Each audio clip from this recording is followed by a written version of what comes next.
What's going on, my people? Welcome back to Raw and Uncut. More importantly, welcome to my official Raw review. Raw review? I stopped doing Raw reviews. Last Raw review I did was the Raw for SummerSlam, I think. It's gonna be a minute until y'all get another Raw review, man. Raw is just complete shit right now. Triple H takes over, maybe it'll be a little better. I'll still get some more bullshit, but it'll be a little better. Kevin Dunn needs to get fired, first of all. Vince just needs to step down. He's 70 years old. Do you really think he can still book a show? This is not the same Vince that we had back in 1998, 1999. You know? This is not the same Vince that we had all throughout the Ruthless Aggression era from 2002 all the way to 2007. 2007 is when the Ruthless Aggression era ended. 2008 is when we really started getting bullshit for real. Well, I wouldn't even say 2008. We've been getting bullshit since 95. You know what I'm saying? I didn't start watching wrestling until 97. Officially in 98, but... Yeah. But I won't really be watching Raw for real. I mean, I might watch clips and shit, but that's the closest I'll ever get to actually watching Raw. I'm not watching 3 hours of bullshit. Come on now. I'd rather watch 1 hour of awesomeness, or should I say legitness, than watch 3 hours of bullshit. You know what I'm saying? And this episode of NXT, it pretty much proved that Raw sucks, man. It proves that the main roster sucks. And NXT pretty much just showed the main roster how to actually book a go-home show, because this was actually the go-home show to NXT Takeover London.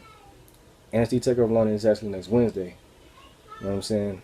I kind of feel like they should have their special events on Saturdays, to be honest. But I cannot wait till Takeover. And for that reason alone, I'm going to do the preview in this video as well. Anyway, let's get started. Because Raw sucked. And that was one of the worst go-home shows of all time with the worst ending of all time. What the fuck, man? I ain't going to talk about it, man. Y'all only got enough reviews from that shit. And not a lot of people reviewed the show. I know JD from New York reviewed the show, but it wasn't actually a review. He's just tearing the show to shreds. Which is the same thing I was about to do if I was going to do a Raw review. But I'm not doing a Raw reviews. Not until after Royal Rumble. If Royal Rumble sucks too, shit, I don't care. I didn't completely tear Survivor Series to shreds, but if TLC sucks, I'm really going to tear that show to shreds in less than 10 minutes. You know what I'm saying? Because my Survivor Series review was 10 minutes. If the show was good, then the review probably would have went about 25 minutes, but no, it was 15 minutes less than that. But anyway, let's get started with this NXT review. Enough of this bullshit. Let's get to the good shit.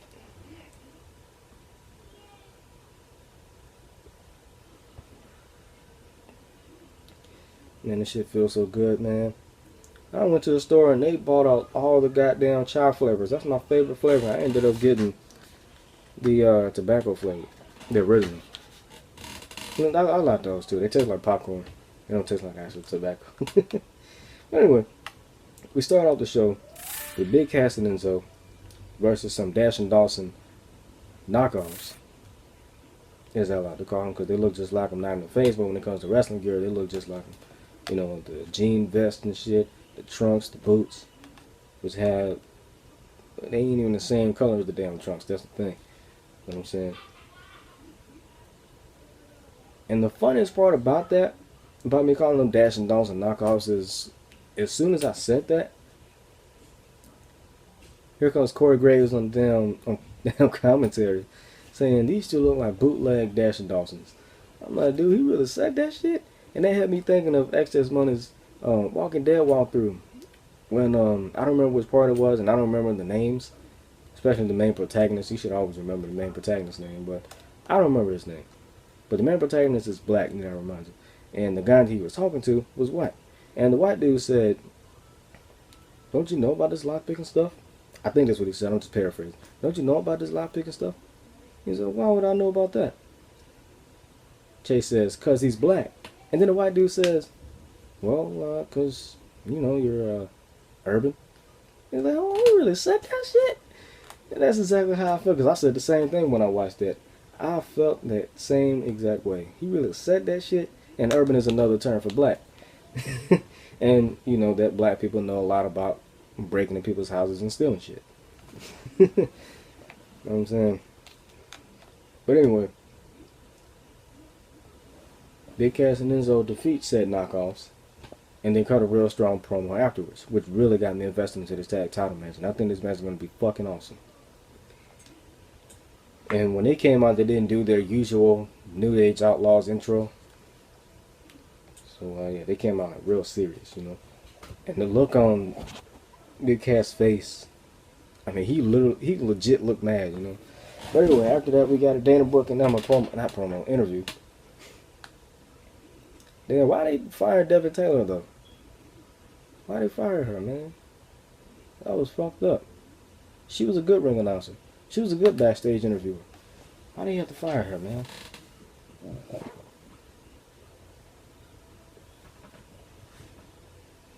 Well, we got Tom Phillips, so that's something. Anyway, Emma cut a damn good promo in this interview. She looks sexy as hell, as usual. And she got a little ass on her, too. I love that M-ass. And Dana Brooke, man, oh my goodness, what she had on, bro. My goodness. Them legs, though. Them titties, though. That face, though. Bruh, I said the same thing about Nia Jax, but not the legs, but the ass and the titties and that face. Dana Brooke got nice ass, too. Not in her wrestling gear, but when she's wearing regular clothes, yeah. Hot damn. And I love the rasp in her voice. I love girls with raspy voices. It's just sexy to me. It's something that turns me on. I don't know why. Is that weird? Anyway, directly after that, we got Asuka versus Deonna Purrazzo. That name sounds so Italian. And she sounds like a character or a potential girlfriend that you could get in Mafia 3 or some shit. That's what her name sounds like. But she ain't no but a jobber. I think she's from New Jersey. But as I was watching this match, like once the match ended, I was thinking in my head, like, what is this Asuka versus Emma match going to be like? Is it going to be like Paige versus Emma and NXT Arrival, 13 minutes good? Or is it going to be Asuka versus Deonna Purrazzo with 5 minutes good? With Deonna Purrazzo getting knocked the fuck out, because she got knocked the fuck out with a roundhouse kick. This proves that you cannot attack Asuka from behind. And I'm go ahead and make that prediction now. Of course, I'm going to say Asuka. Of course, Asuka's going to get away with the win. You know what I'm saying? Cannot attack her from behind. Because this bitch got spider senses. And every time she comes out, I'm like, that ass, though. That ass. You know, I feel like SJ's money every time she comes out, man. Because she got the fattest ass I've ever seen on any Asian in the wrestling business. I'm just saying. I cannot wait for that match. Next, we had another Elias Sampson vignette. We've been getting these weekly. I didn't know it was him at first. I had to look it up to see if it was him. But you've seen a little bit more, not of his face, but of his hair and his beard and shit. So I know that's Elias Sampson for a fact. But the thing about this vignette, it's not bad. It's good. Because it's showing that he has a new character. It's showing that they're actually revamping him. And they're showing that they actually give a fuck about him. You know? Just new country singer gimmick. And in this vignette, he sang a little bit more on key this time. And he sounds a lot like Johnny Cash. You know what I'm saying? If you listen to that song, Ain't No Grave by Johnny Cash, or whatever that song is on GTA 5, on the, I forgot the name of the station, but that country station, you'll notice the similarities. You'll know the similarity in the voice and in the singing, you know. God rest his soul.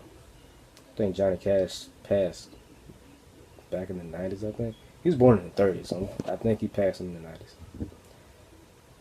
But he's one of my favorite country singers, you know, outside of Blake Shelton.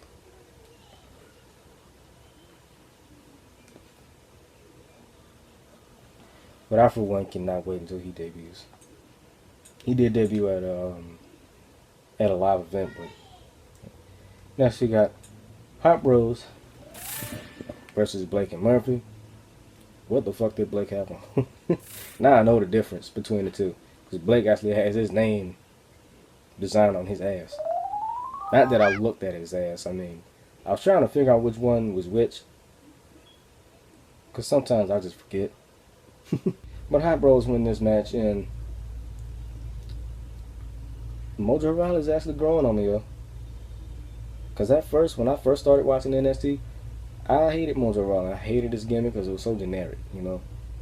It was a little bit Ultimate Warrior-esque, but it's like a failed gimmick in my opinion. But then Zack Ryder came along, helped him out, And I got Zack Ryder to thank for that. Because he got Mojo Rawley, you know, on my side now. And I'm liking Zack Ryder a little bit more too. He's showing that he has a lot more to do in the ring. Because usually when he has a match, he always does the same exact moves. He'll do, you know, a couple generic moves and then do that little thing he does in the corner, then the Rough Rider, and that'll be it. But now he does a lot more in the ring than he used to.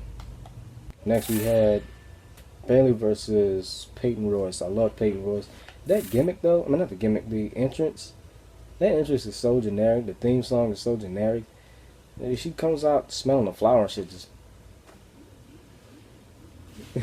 And then the way she got in the ring, it looked like she didn't know how to get in the ring at all.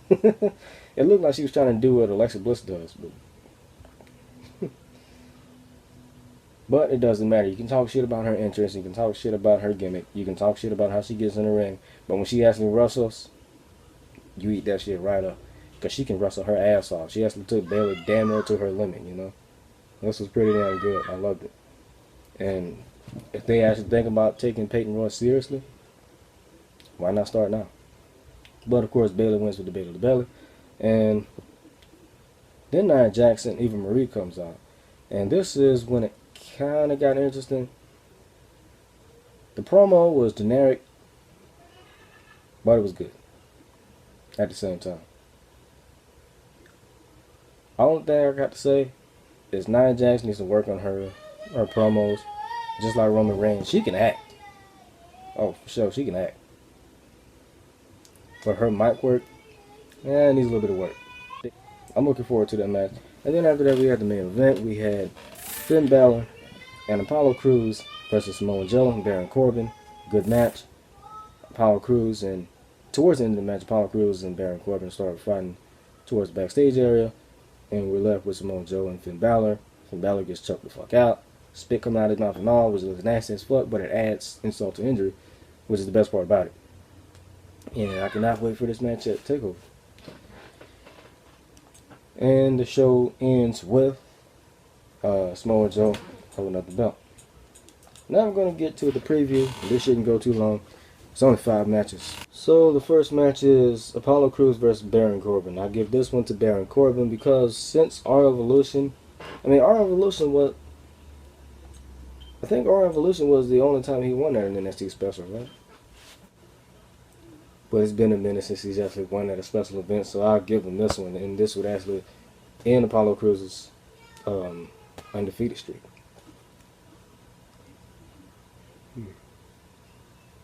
But I would give this to Baron Corbin. Then we got Asuka versus Emma. Asuka's going to win no matter what, even with or without the shenanigans. Doesn't matter. Then we got Nia versus Bayley for the NXT Women's Championship. Kind of got mixed feelings about this. Not whether it's going to be bad or good. I'm just saying, I don't know who's going to win this one. Either it'll be Bayley or it'll be Nia Jax. Bayley might win with a roll-up. Or Nia Jax might win with some Eva Marie shenanigans. Or Bayley might win by disqualification. You never know. What I mean by disqualification is Eva Marie might come out with Nia Jax, and she might cost Bayley, not Bayley, but she might cost Nia Jax the championship. Or she might do something, and the ref might look, fast, because sometimes the ref got those spidey senses and shit. He'll see her do something outside the ring and then call the bell for disqualification or something like that. I mean, that pretty much would add to it. Because Nia Jax she got a championship match for no reason. I mean, she's got handed the championship. I don't have a problem with that. Because the way they set it up, it was good. So, because usually I would complain about people getting handed title shots. It just makes no sense. They didn't do shit for it. But the way they set this up, it was perfect. So, yeah. But my gut feeling, I think Nia Jax might walk away with that. Then we got the tag title match. We got Enzo and Big Cass versus Dash and Dawson. I think Dash and Dawson is going to walk away with this one, but it's not going to be the end of these two teams. I think in the next week, they're going to have Enzo and Big Cass win the titles. But at TakeOver, they're going to lose. But it's going to be a damn good match, though. No matter what. No doubt about it. Then we got the NXT Championship match, Finn Balor versus Samoa Joe.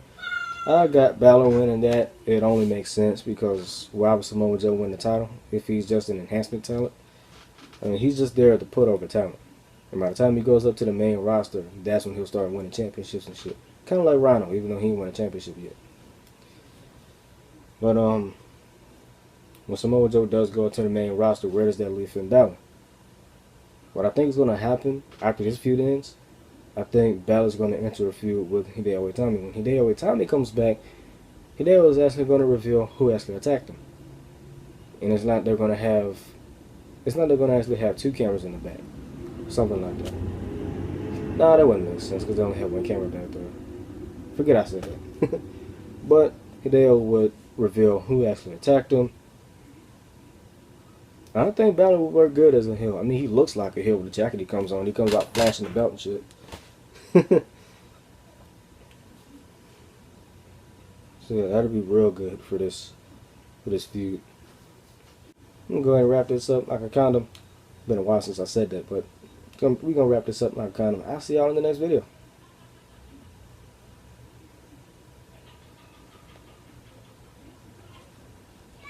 This shit is so good. Anyway, I'm out. Peace. They're just some lazy boy. They have enough time for chat boy. Running at them and prepare for chat boy. They ain't the real McCoy. They're just some lazy boy.